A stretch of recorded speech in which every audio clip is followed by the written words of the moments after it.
Sokol's Garden, kopshi shqiptar në Londër që u bë histori në BBC.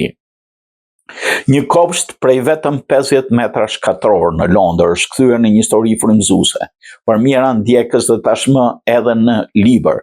Sokol's Garden, More Time in the Garden, Less Stress in the Life, me tekst e fotografi nga Sokol Peja dhe Ben Morgan, u botua si buk në gusht të këtij viti. Historia e kopshtit të Sokol Pejës nis shumë herët në Shqipëri kur ishte 8 apo 9 vjeç dhe ju lut nënës t'i blinte disa lule, megjithëse familja kishte pak të ardhurat dhe kopshi përdorej kryesisht për siguruar ushqim. Kujtimi I nënës duke u jitur ato lule e shoqëroi për dekada dhe u bë frymëzim për kopshin që më vonë krijojnë në Londër.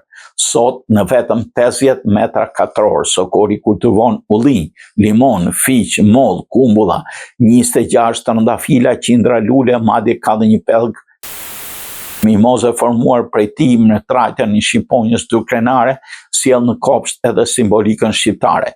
Historia mori një dimension të ri kur vajza e tij, Ana, nisi të publikonte në Instagram video nga kopshti. Këshillat dhe pasioni I Sokolit të roqën njëra ndjekës duke krijuar atë që ai e quan Flower Family.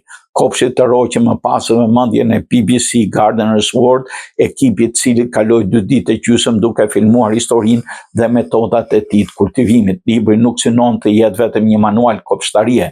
Mesazhi I Sokolit është më I thjeshtë. Mos prisni të keni një kopsht të madh apo kushte ideale. Filloni me një vazo, një lule apo një far. Për Sokol Pejën, më shumë kohë mes bimëve do thot më pak stres, më shumë dashuri për jetën. Kopshti I tij dëshmon se edhe në zemër të Londrës, në një hapësirë të vogël, mund të shndrohet në një copës parajse.